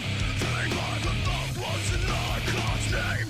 Feelings electric, brain is still hectic. Under those witches that we love. I know what you see. I can help you bleed.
Here we are again in session at JackRabbit SoundShack, and we're going to talk a little bit about episode 8, which featured local sort of surf rock band Desert Culture. Yeah, that was an interesting episode in the sense that that band was kind of last minute. So I really applaud those guys for being able to get together and get in within just a few days' notice. We were initially supposed to have Dylan Tanner in for that episode. He was not able to make it, and so within a few days, we had been kind of in contact with Daniel and those guys in Desert Culture through Mark from Chill Wrestle again, really championing us. So thanks again, Mark and Chill Wrestle and all of you guys. But Daniel was able to get everybody together for Desert Culture and actually bring them in within just a few days' notice.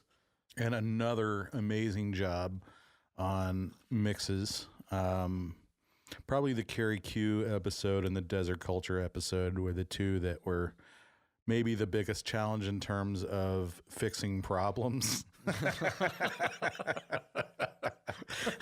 To just lay it on the table. Yeah. David worked countless hours turning water into wine, if you will. And they turned out really good in the end, and I was really happy with the way they sounded, and you did a good job. Thank you. Yeah, that was an interesting style of music to mix. I hadn't before. I mean, it's the rock style, which I'm very used to, and that's kind of my comfort zone with mixing and recording and things like that. But the surf rock style and the way I had to treat the vocals, just as Daniel was the vocalist and the bass player. And when he came in, when we recorded him, he said he wanted a lot of reverb on his vocals. He told us that he himself wasn't extraordinarily comfortable with singing, but Right. he told us that it's kind of one of those things where, like, well, a band needs singers, or a singer. And plus, he likes to write. He likes to write the songs that had the lyrics and the vocals to them. And so since there's really nobody else to perform them, he was talking about how he had to perform them, but he liked a lot of reverb on his vocals, and Which made me a little nervous when someone, the singer's like, oh yeah, I'm not a singer, and I sing terribly. I mean, it wasn't like that, but he was very, honest, but yet, I guess not insecure is not the right word. But I don't think he just felt singing as much as he felt writing. Or playing, Right. for that matter. But anytime somebody comes in and says, hope you got some good reverb because you're gonna need it, and a lot of it. Yeah. I was like, oh, well, we got Altiverb 7 and convolution reverb. That's very good. Don't worry. We'll put lots of reverb. And as soon as he came in, we put reverb on his voice. Well, I think it'd be better for the artist to tell you that than to be listening and be like, I'm gonna slap a whole bunch of reverb on this guy. That's true. Yeah, generally we don't just slap a lot of reverb. You want to feel it. You don't want to hear it. Right. And when it came down to mixing it actually, that kind of style worked for the vocals and for the music. Kind of filled in, because it was a simple 4-piece band essentially.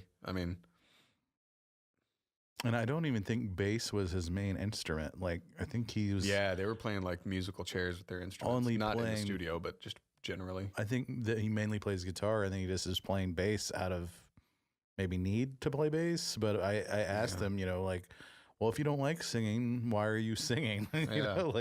Does anybody else sing? And they said, oh, we've tried a little, but they've actually contemplated getting a singer, which... sometimes if you don't have a singer, then somebody's got to sing, Right. And they did a good job. I enjoyed having them in here. It was a different sound. It's that kind of surfer rock, Quentin Tarantino sort of thing. Yeah. And some of the songs actually had some interesting stories behind them, especially the one we picked, Elva. You can go back and kind of get the full details from episode 8, the Desert Culture episode. But I believe Elva was his grandmother. And there's a story behind it that went somewhere along the lines that if this happenstance hadn't actually taken place, then Daniel himself wouldn't actually be here to have written this song because of the way things could have gone. It had something to do with his Uncle John, right? Yeah, his Uncle John is mentioned in there, but the song is about his grandmother. Who's named Elva. I hope it's your grandmother, Daniel. Please don't shoot me if I'm messing this up. I know. It was interesting. The style of play was different from what we've had in here, and They're more for fun band. And Yeah. they play music. They all have regular day jobs. Like, Daniel's a math teacher. yeah, I think so. One of them's a teacher. One of them does like tech stuff. He does like coding or something. I don't know. They all have He works for a tech company. So yeah, they all have like sort of real jobs. Yeah. Where a lot of bands come in here, that's all they do is they just play for a living and struggle, or they have a day job and struggle. Yeah, but their main goal is to they aspire to reach heights with their music. And these guys all have kids, similar to Lug, but you know. And this is like Desert Culture, just in the sense of how they play and what kind of band they are. They remind me of a poor man's Titty Bingo. Kind of, because Titty Bingo is like Interesting. They all have money. They know what they do. They're all on retainer for playing. They just don't play very often. And when they do, it's just because they want to have fun. And granted, that's a little more to the extent of what Desert Culture does. They actually write music and they put out full records as opposed to EPs, which a lot of bands are opting to do now. And some of their stuff is just instrumental, which works out well. And then there are other songs that actually have vocals. If I'm not mistaken, their latest EP is coming out later this month. I think that's right. And then they actually have another one that came out not too long ago that's actually available to listen to on, I think, their Facebook page. Yeah. Maybe Bandcamp? Could be on Bandcamp too. Don't take my word for it. You guys can look them up. Desert Culture. I'm sure Desert Culture Band or Desert Culture Austin or something like that. I'm sure I think if you just Googled, Desert Culture Band, it'd probably come up. Make sure you type in Desert Culture, not Dessert Culture. You might get shortcakes and something else in there if you do that. However, Dessert Culture sounds good too. I mean, yeah, for different reasons, but if you like sweets. Yep. Okay, well, we are going to go ahead. We did pick Elva as the song from Desert Culture. It was between that or Badlands.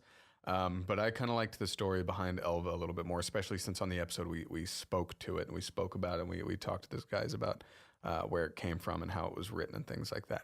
So this is Elva from the band Desert Culture off of episode number 8 on In Session at JackRabbit SoundShack.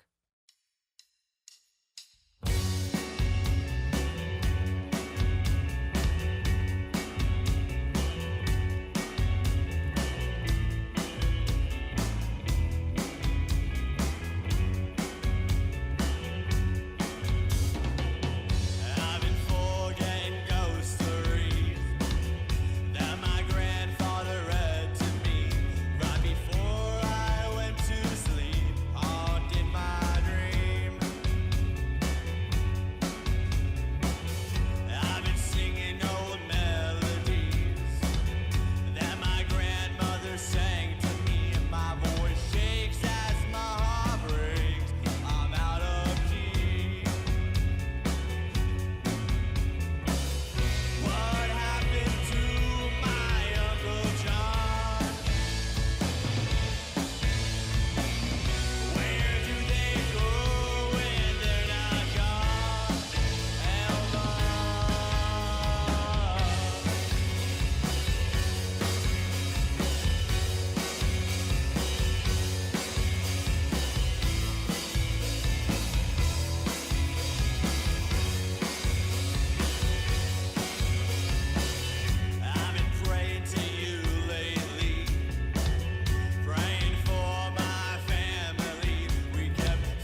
Welcome back. Here we are in session at JackRabbit SoundShack. The next episode that we did was episode 9, and it's featuring local singer-songwriter Adam Rogers, who was quite a joy to have in here in the studio and get to know him a little more. It was sort of the first thing he said was a Mediatek reunion, because he was at Arlen when David and I were still going to school at Mediatek, and he came in and did some recording, and that was the first time that we met him and heard his incredible singing and songwriting ability.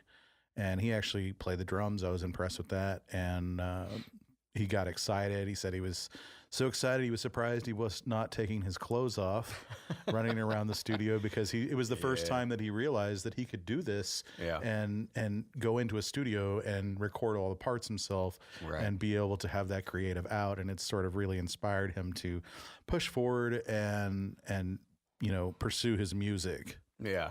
And that episode was actually The longest one, right? It was the longest one for sure. An hour 45, I think. Wow. Is what it was.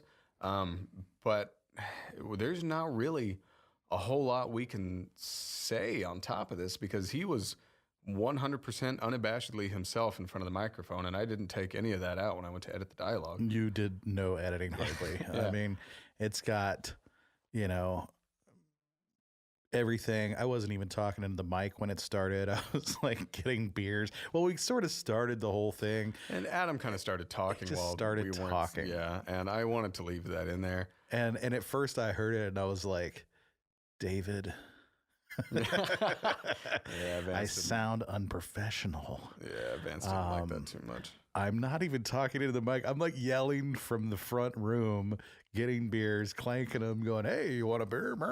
And I don't want people to get the wrong impression. We have not had anything to drink today, and we don't drink at every episode. Yeah. So, but occasionally we like to, you know, have a couple of beers with some of the artists. It loosens them up a little bit. Yeah. And it's not that we drink we're not just over here partying nonstop on the air, you know? Yeah. It's not like that. So I just don't want people, especially family, to think I'm over here boozing it up. No, you're fine. We barely have any drinks. And even on the episodes where we do drink, it's a couple throughout the taping of the episode, and then we stop. I mean, nobody leaves here too, you know, looped, intoxicated. I wouldn't let anybody drive home like that. But and you know, if you are going to drink, find a designated driver or get an Uber. Yeah. That's my public service announcement. But yeah, Adam was really dynamic, and his playing and his personality. It was very raw. We talked about some very deep issues such as race, social media, life, death, social and economic issues. It was very raw and even a little bit crass at times. Yeah. And there's a lot of F-word, F-bomb. It's got an explicit label on it. Yeah. So don't judge us. Yeah. And a lot of our discussion is actually kind of just BS, but I think that speaks to the heart of the episode. I mean, a lot of what we talked about was the fact that everybody's constantly fact-checking people nowadays, and they don't just BS with one another like we did on that episode. You know, a lot of it, we didn't know a lot of what we were talking about, but we were talking about it anyway, and we enjoyed ourselves doing it. And going back, David, to you and I have discussed this, and specifically maybe after a couple episodes that we had where the artist came in and cursed a little more than I would have maybe preferred. But, you know, these people are musicians, they're artists, they're creative, and we're not going to sit here and censor them and tell them you can't say this or that, because basically what's going to happen is it's going to lose the dynamic creative side of these people, and you're not, it's not going to make for as interesting of podcasts. So I'm sorry if it offends anyone. It's not our intention. Yeah. But we cannot go into this saying, you know, we're going to censor these people because we want to keep it real. Right. Well, that's kind of the whole intent of this podcast. I mean, our slogan, so to say, is getting you closer to the music you love. And that's allowing the artists to really be themselves, not just to be what they present themselves as on stage. Now, somebody like Adam, he presents himself as himself all the time. But, you know, there are certain artists who kind of present themselves a certain way on stage when they're a different way in real life and upon meeting them and actually talking about them. And we want to try and bring that to you guys. And we're still trying to figure that out and kind of work around that. A lot of the bands that we've brought in, this is something that's kind of new to them. So they come in a little nervous. They're not really sure how to speak on things. They don't really, know how to handle what's going on. It can be weird and intimidating when you have a microphone in front of your face and you've got somebody kind of asking you questions about things that a lot of other people are going to hear. Especially when you're one person. It's different if you have a band, right? Because you're not the only one that's on the stand here. You're not the only one on stage. But I do have to say, Adam Rogers and Scott Collins, who are two of the solo folks. I mean, those are some of my favorite episodes, and the reason why is because they are on stage all the time, and they are excellent performers. They're good with people. They know how to talk to people, and they're not afraid to be in the limelight. Yeah. And so, I mean, literally, David and I just got him talking. I mean, like he said, we started the episode. I wasn't even prepared to start talking. I didn't even know we would just like roll tape. Yeah. I wasn't even in the room when we started. He just started talking to David. So we just left it all in there, kept it raw. Yeah. I couldn't find a good place to edit and cut in. So I just figured, what the hell? I'll just start where Adam asks how we've been doing. And we want you guys to see how it is really done here and not make it seem like everything's so perfect all the time. And I mean, it is live. Yeah, we are just two dudes in a studio. Two dudes BSing in the studio. Yeah, that should be the name of the show. Two dudes in the studio. An in session of JackRabbit SoundShack. Okay, well, the song that we picked for you from Adam Rogers is called Coffee and Cigarettes. And on the episode 9, he spoke about how he wrote that in an IHOP back when you could still smoke in IHOP. I mean, you can do that other places still, I'm sure, but here in Austin, you cannot anymore. But it was back whenever you could. He went into the smoking section of the IHOP and sat down and just kind of wrote himself a song. And he said that his friends really liked this song a lot. And so he continued to play this one out because so many people liked it. And a lot of these songs that he did in the studio, he said, were because he needed better recordings of those for his friends to listen to. Right. And he doesn't even really like listening to himself. No, he didn't. And the funny thing is he came in, he's technically one of the better musicians we've had in here. He came in one take for every single song. He just ran through them. And oh yeah, he was like, I was like, you want to do another take? Nope. Yeah. Nope. By the end of the 5th song, he's like, okay, that's it. And we did a quick listen to some of them just to check levels and make sure everything was sounding okay. And then we kind of moved into the dialogue. But I mean, even still, and he didn't want to listen to the playback really. Yeah.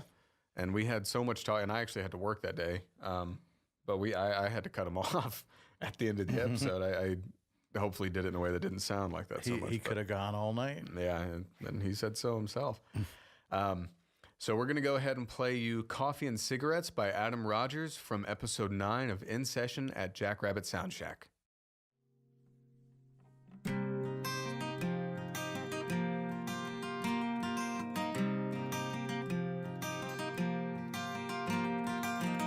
Oh, it seems to me nothing new's too surprising. Is it jealousy? Then I started realizing there is more than this eye can see. In the midst of a conversation, in the silence of a relaxation, I will soon forget. All alone with my coffee and cigarettes.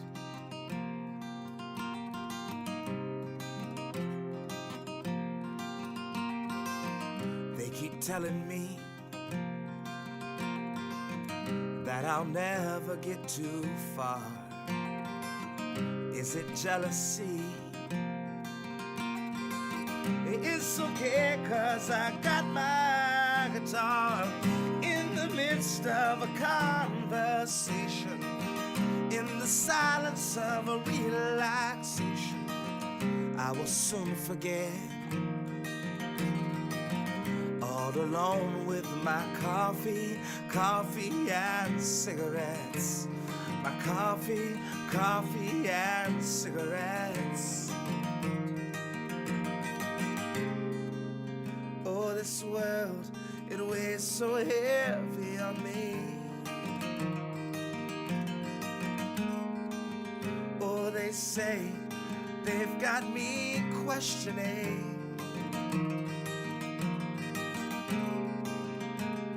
But I can't help but ask why, oh why.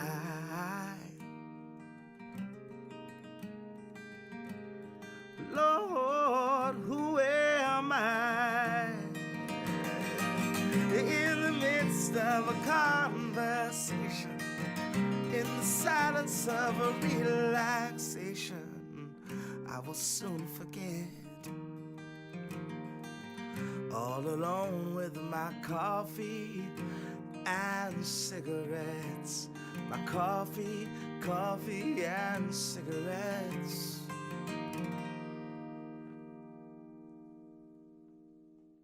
Juicy juice. All right, guys, that was Adam Rogers. That was from episode 9. So that is kind of actually wrapped up our recap of our previous episodes leading up to this point. So this is episode number 10.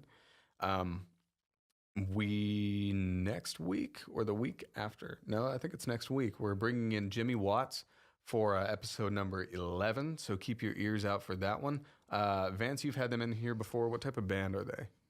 It's like sort of country rock, hillbilly, honky tonk. A lot of fun songs. And yeah, Jimmy Watts. The reason I met him is because my friend Walker played fiddle in the band, and when the studio was really new and just starting out, Walker was trying to help bring me business. Said, "Hey man, I play in this band, Jimmy Watts band, or Jimmy Watts Brothers band, I think is what it was called at the time. I think he's just going by Jimmy Watts band or Jimmy Watts now, but Walker played fiddle in the band. They came in, they tracked, and it was a lot of fun. It was one of my earliest. It actually was my first CD to go to print that was out of here, I believe. Nice. Or no, maybe it was my second one. I think the first one was Kelsey Shipman, and I think that then was Jimmy Watts band. Okay. And it turned out really good. It was, they didn't spend a lot of money on it. It was done quick. It was, I think it only had like a handful of songs. I think it was an EP. Okay. And it had some of his hits like Matagorda Bay on it, which is, that song's gotten some awards and things, and that's one of his popular hits. There's another one that's the Fishing Song, which is very humorous. It says is that the band with the Oxblood Floors? Yeah. I like that song. Yeah. And Laura Green and Let's Go Down by the River. And or something about drinking a beer down by the river. It's totally funny. But yeah, they're a lot of fun. And I think the band's changed a lot since I've seen them or heard them. He lives, I don't even know where he lives, but it's kind of far from here. He lives, it's not in Austin. It's in some small town somewhere, I think. We'll find out all about this on the podcast, but he's an amazing guitar player. Very kind of honky tonk, chicken picking kind of honky tonk guitar player, but he's really good. And he fronts the band, he writes the songs, but I think now they even have a girl that plays, I think she plays either violin, fiddle, or something. I don't know the exact band makeup, but I saw a video recently of them playing at a bar on the internet, and they sound great. I think there may even be like mandolin now or something. Wow. I don't know. I just noticed there was some different instruments, instrumentation, and they sounded tight. He's been talking about coming back in here, and he's quite the character. And I think he may even since gone like sober completely. Oh, wow. But when he came in to track vocals on that record, man, I mean, not so much. He had driven down here. I don't want to get him in trouble, but. He was like drinking a 6-pack on my stoop when I got home, and he was like waiting for me to track. I'm like, dude, you drank that? You drank that while you're waiting, Yeah, so we're excited to have those guys in here. Keep an ear out for that. We on the show are still kind of figuring ourselves out, but I think, like I said earlier, I think we're getting better and better with each episode. So for those of y'all who have tuned into every episode, from the bottom of our hearts, we really want to say thank you. We really, really appreciate the support. It is what keeps us going. We're not making any money doing this right now. Right now, it's just kind of the love of doing this. And eventually, we would like to start making some money because we would like to be able to start paying the bands who come in here, getting more music from outside of Texas in here. So if you're listening to this, tell a friend, tell a coworker. The more support we get, the better. More listenership means better opportunities for us. That is really, so if you like what we're doing, share it with people. If you think there are things that we could be doing better, let us know. I mean, hit us up on Twitter, hit us up on Facebook. We do respond to messages. We are more than happy to take input. We may not implement the changes depending on what they are, but we do welcome you guys letting us know what you might like to hear and so on and so forth. But with that, I think we're going to go ahead and wrap up episode 10. Again, thank you guys so much for listening in. Vance, where can they find us? www.insessionjrss.com. Find us on Facebook, find us on YouTube, and hopefully people are going to be able to listen to this episode 10 and really get an idea of how we do things on our In-Session podcast and just have a recap, rewind. That's why we called it rewind, to rewind through these episodes and really hear what we've been doing with all this variety. And we really want to keep a variety of what we bring to you guys. Right.